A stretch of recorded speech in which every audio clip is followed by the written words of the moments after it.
ನಮಸ್ತೆ ವೀಕ್ಷಕರೇ, ಮುಂದಿನ ತುಮಕೂರಿಂದ ಒಂದು ಒಳ್ಳೆ ಟ್ರಿಪ್ ಮಾಡಬೇಕು ಅಂತ ಹೊರಟ್ವಿ.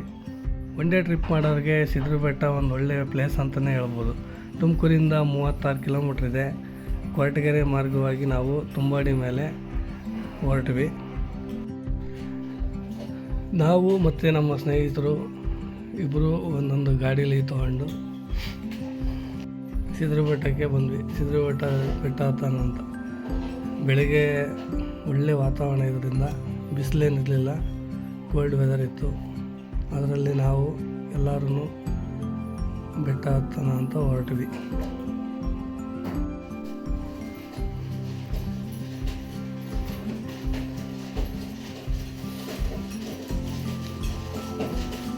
ನೋಡಿ, ಅಲ್ಲಿ ಮೇಲೆ ಮೆಟ್ಲುಗಳೇನೋ ರೆಡಿ ಮಾಡ್ತಾ ಇದ್ದಾರೆ.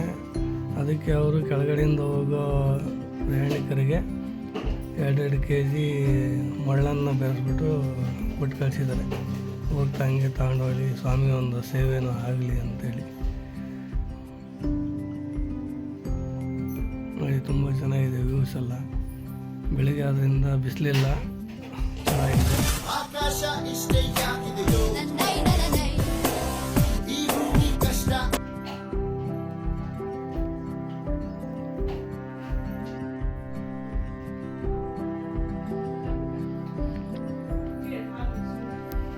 ಒಂದು ಬೆಟ್ಟನ ಏರದೇ ಒಂದು ಇದು ಹತ್ತುತ್ತಾ ಸುಸ್ತಾಗಿ ಅಲ್ಲಲ್ಲಿ ಒಂದು ವಿಶ್ರಾಂತಿಯನ್ನು ತೆಗೆದುಕೊಂಡು ಅಂತೂ ಇಂತೂ ಮೇಲುಗಡೆ ಬಂದ್ವಪ್ಪ.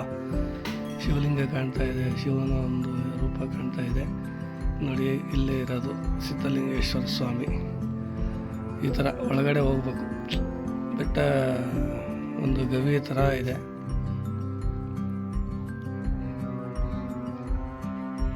ತುಂಬ ಚೆನ್ನಾಗಿದೆ. ಉದ್ಭವ ಮೂರ್ತಿ, ಉದ್ಭವ ಲಿಂಗ ಆಗಿರೋದಲ್ಲಿ ನೋಡಿ.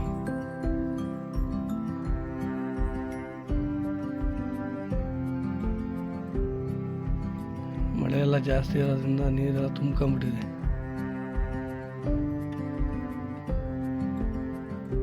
ಅಂತ ಇಂತೂ ಒಳಗಡೆ ಬಂದ್ವಿ ದರ್ಶನ ಮಾಡೋಣ ಅಂತ. ಇಲ್ಲಿ ನೀರು ಬರುತ್ತೆ, ಒಳ್ಳೆ ನೀರು. ಆ ನೀರಲ್ಲಿ ಸ್ನಾನ ಮಾಡಿದ್ರೆ ಏನೇ ಕಾಯಿಲೆ ಇದ್ರೂ ಪರಿಹಾರ ಆಗುತ್ತೆ ಅಂತಾರೆ. ನೋಡಿ, 3 ಚಮ್ ನೀರು ಹಾಕ್ಸ್ಕೊತಾರೆ ಯಾರೇ ಬಂದರು. ನೀವು ಒಮ್ಮೆ ವಿಸಿಟ್ ಮಾಡಿದಾಗ ನೀವು ಈ ಥರ ಮಾಡ್ಕೊಳ್ಳಿ, ಆರೋಗ್ಯಕ್ಕೆಲ್ಲ ಒಳ್ಳೆಯದು ಅಂತ ಹೇಳ್ತಾರೆ. ನೋಡಿ,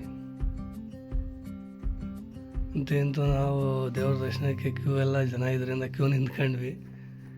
ದರ್ಶನ ಎಲ್ಲ ಚೆನ್ನಾಗಿ ಆಯಿತು ಸಿದ್ಧಲಿಂಗೇಶ್ವರ ಸ್ವಾಮಿದು.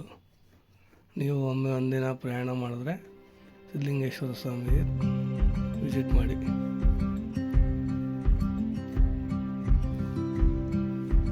ಸಿದ್ಧರ ಬೆಟ್ಟ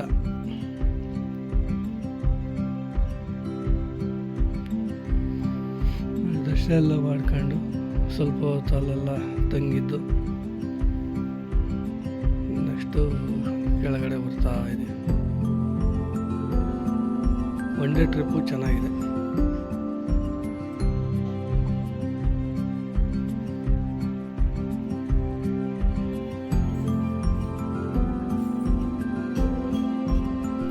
ಈ ವರ್ಷದಾಗೆಲ್ಲ ಮೆಟ್ಲುಗಳೆಲ್ಲ ಚೆನ್ನಾಗಿ ಮಾಡಿದ್ದಾರೆ.